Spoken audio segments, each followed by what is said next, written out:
Dependencies or libraries are pre-written code to help solve problems. In this video, we will introduce Pandas, a popular library for data analysis.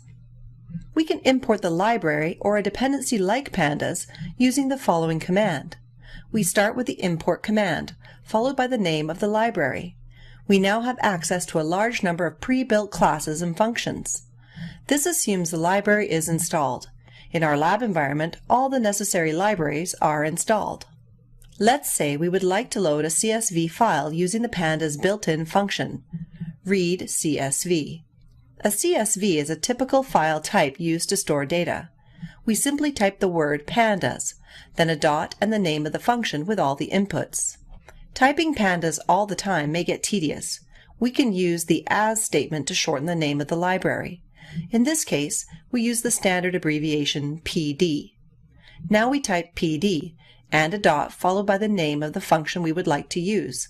In this case, read_CSV. We are not limited to the abbreviation PD. In this case, we use the term banana. We will stick with PD for the rest of this video. Let's examine this code more in depth.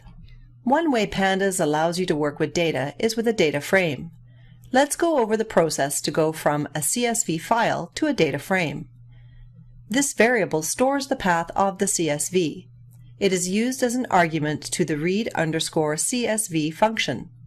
The result is stored to the variable df.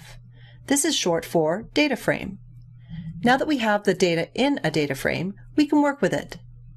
We can use the method head to examine the first 5 rows of a data frame. The process for loading an Excel file is similar. We use the path of the Excel file. The function reads Excel. The result is a data frame. A data frame is comprised of rows and columns. We can create a data frame out of a dictionary. The keys correspond to the column labels. The values are lists corresponding to the rows. We then cast the dictionary to a data frame using the function DataFrame. We can see the direct correspondence between the table. The keys correspond to the table headers. The values are lists corresponding to the rows.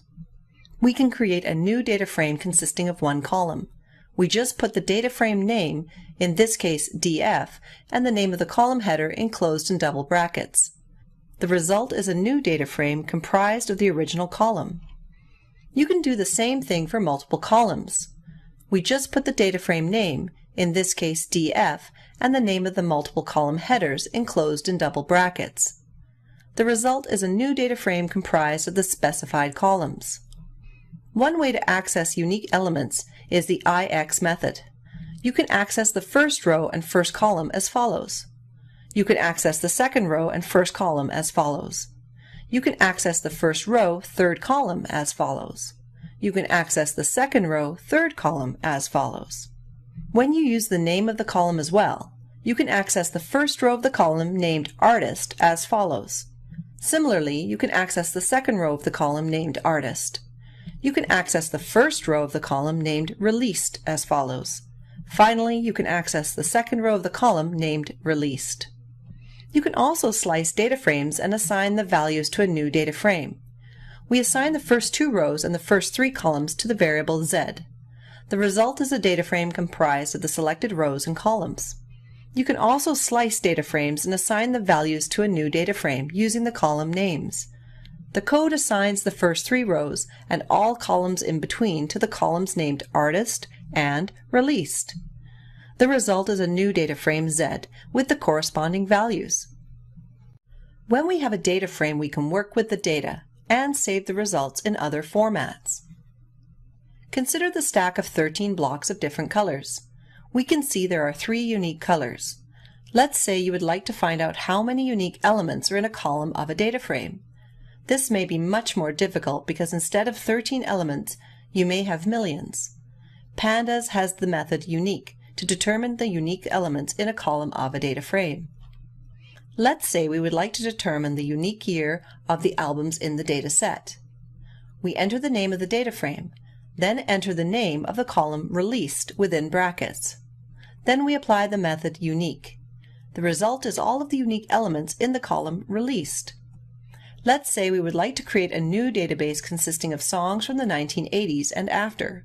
we can look at the column Released for songs made after 1979, then select the corresponding columns.